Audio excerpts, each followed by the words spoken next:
Welcome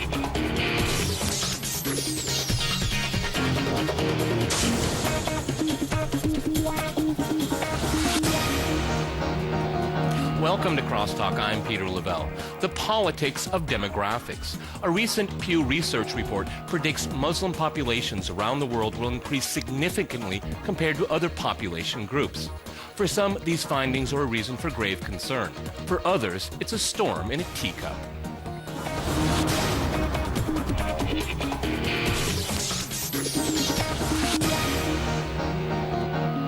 To discuss the repercussions of Muslim population growth, I'm joined by Anders Graves in Aalborg. He is from the Stop Islamization of Europe.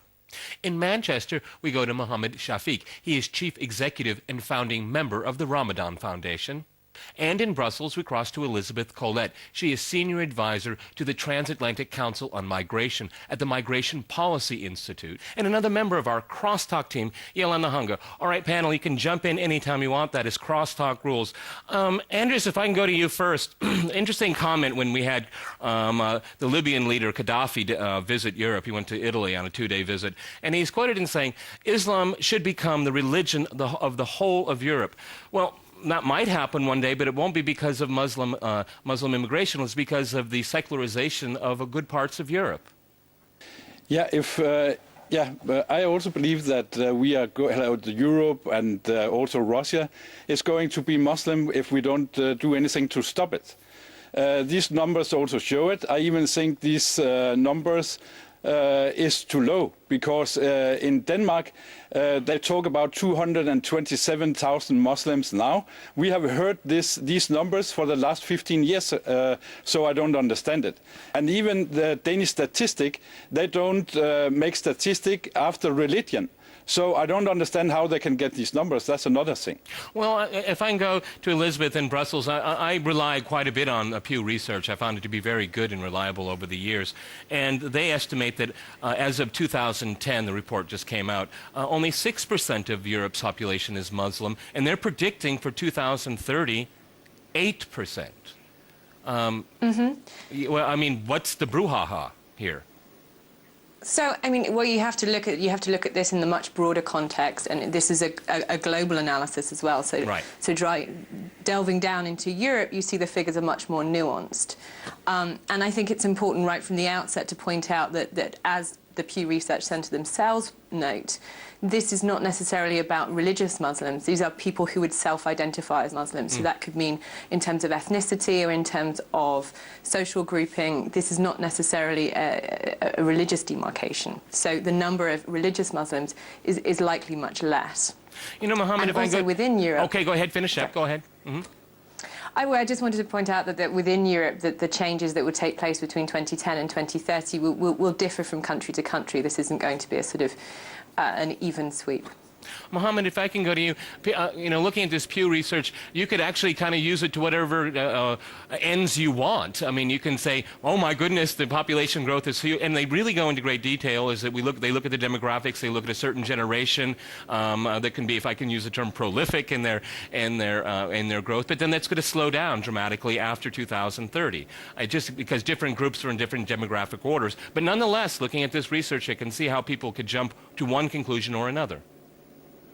Well, I think what it demonstrates is that Muslims are part of the DNA of European society, have been for hundreds of years and will continue to be for hundreds of years. There are people on the margins of society, like our guest, who think that Islamization, that Islam is somehow taking over Western Europe or Europe, is deeply offensive. It's not true. Muslims are happily living in countries, for example, here in the United Kingdom. We're very proud to be British.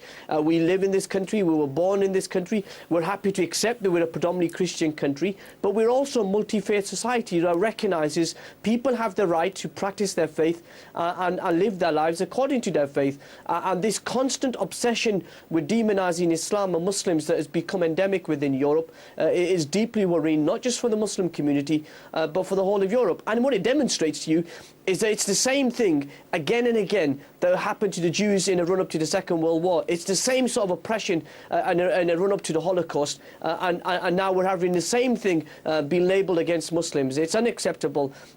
These sort of lies and these sort of propaganda that somehow Muslims are here to take over Europe is not true. And I think people who are engaged in such battles and such arguments are doing so from a point of prejudice and clearly a point of colonial fascism. Okay, Anders, there was a lot said right there. Would you like to reply to it? Go ahead. Yeah, I really like to reply to it. He says that it's the same as the Jews on the Second World War.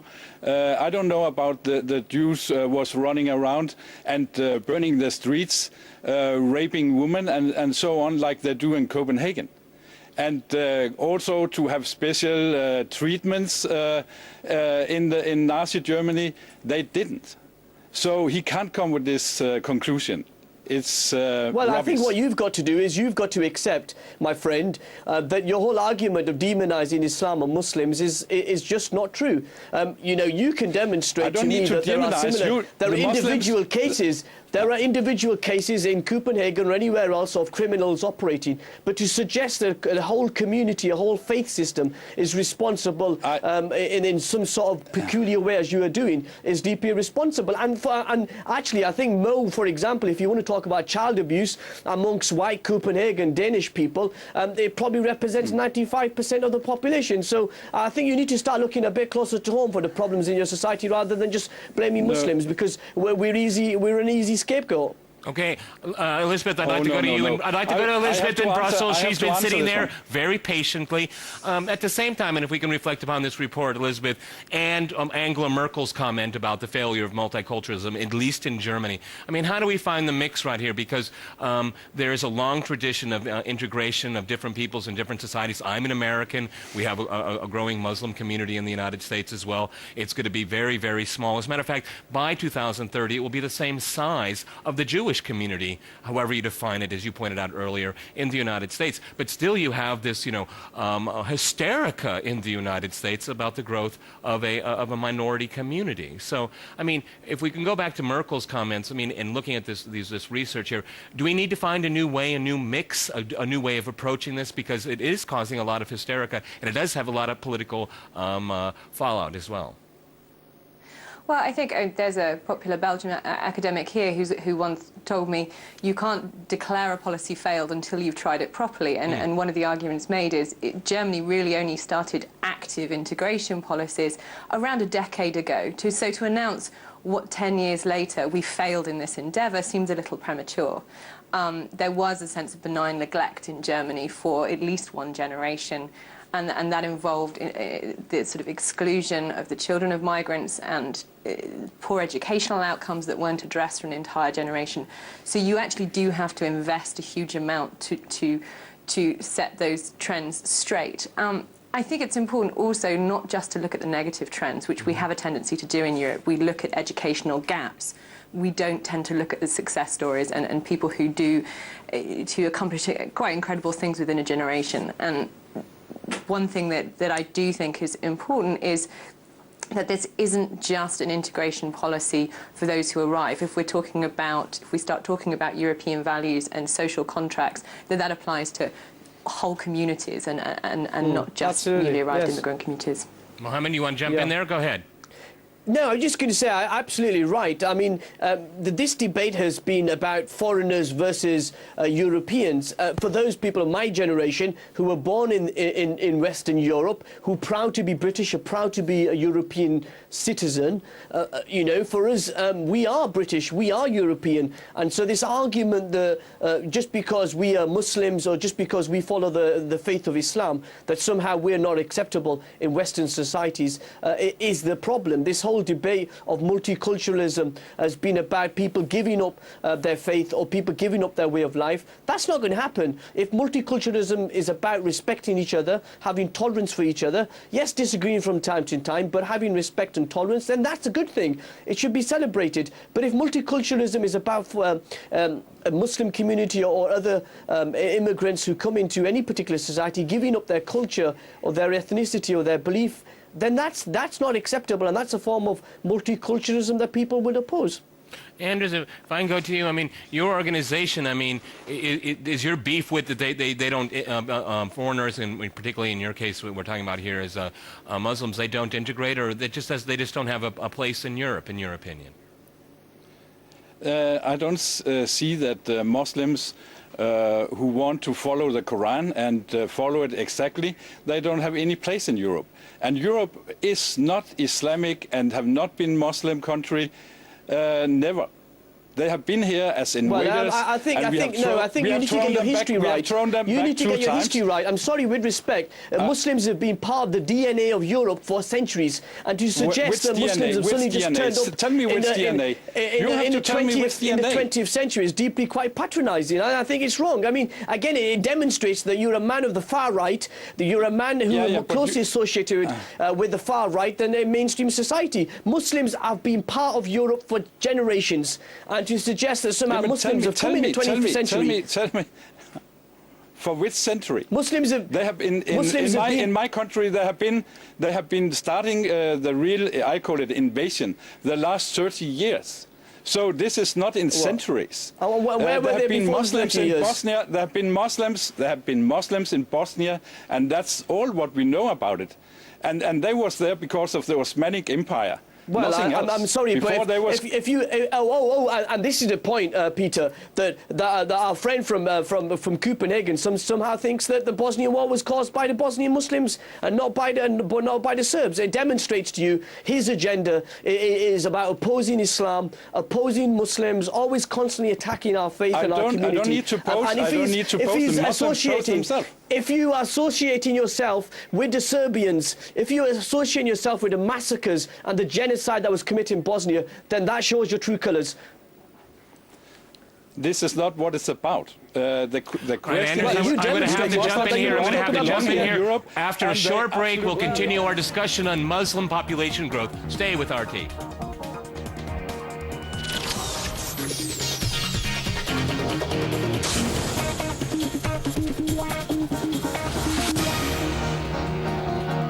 Welcome back to Crosstalk. I'm Peter Lavelle. To remind you, we're speaking about Muslim demographics.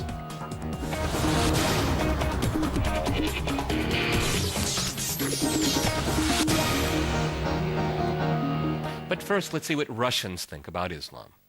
Will Muslims take over the world? A recent report sparks concerns for some, claiming the growth rate of Muslims will double compared to non-Muslims over the next 20 years. Researchers suggest immigration and high fertility rates are the reasons. But will this data foster Islamophobia already high around the world? The public opinion agency Levada Center asked Russians if they consider Islam to be an aggressive religion. 50% of the respondents answered they do, and another 40% do not agree with that statement. Still, the question today is what approach should be taken to face this changing reality? Peter? Okay, Elizabeth, in Brussels, I'd like to go to you. I'd like to kind of change gears here because I think it's something that's being overmissed in this report is what spiked my interest in it. In considering when we look at demographics of this report, but we look at politics as well. And we've seen politics very polarized. And since you're all Europeans, let's look at the European aspect of this. But, if you look at, you could say 6 to 8% of the population is small anywhere. But if they become politically active, then they can make a difference in politics, in coalitions, because most of these countries are parliamentary democracy. So you'll have some people demonizing them, as has been pointed out on this program, but other people say, hey, look, we need the Muslim vote if we're going to be able to create a coalition. I mean, could you see it kind of turn the other way? Because these people are going to be citizens, okay? Many of them are in the European Union. They have passports, and they can vote. And as their numbers get bigger, even if it's 2 or 3, 4%, depending on the country, they could be a game changer in a political situation. Well, I think there's no need to talk in the future tense. I mean, people of ethnically Muslim descent already participate in politics to quite a deep degree in some countries. Certainly in the UK, in Germany, the head of the Green Party is the child of Turkish parents. You also have the mayor of Rotterdam, who is also of Muslim origin. And you do have significant numbers of Muslims who are getting increasingly politically active. So they are part of a broad framework of politics. I think one thing that's often overlooked is the fact that people might have a homogenous opinion both towards Muslims but also within the Muslim community itself. People have different political views, people have different expectations of their own government as well. So I think it's difficult to sort of look at that there will be a particular party that a community will forge towards. But similarly, looking at the far-right groups that have emerged in Europe over the past decade, it's too simplistic to say that they are all anti-Muslim in nature. A lot of them have a broader framework in terms of being more broadly anti-immigration, being concerned about population levels in different countries. But then also in Central and Eastern Europe, you see far-right groups focusing in on the Roma population, the indigenous ethnic minority within their countries, and not really looking at Muslim immigration at all. Mohammed, if I can go to you, I mean, in Britain, do you come across British Muslims that are Tory and, you know, and then others that are Labour? I mean, you're not the same population. I think Elizabeth points out a very good thing, is that there are multi-views within a larger community, too. I mean, you can't be buttonholed so easily.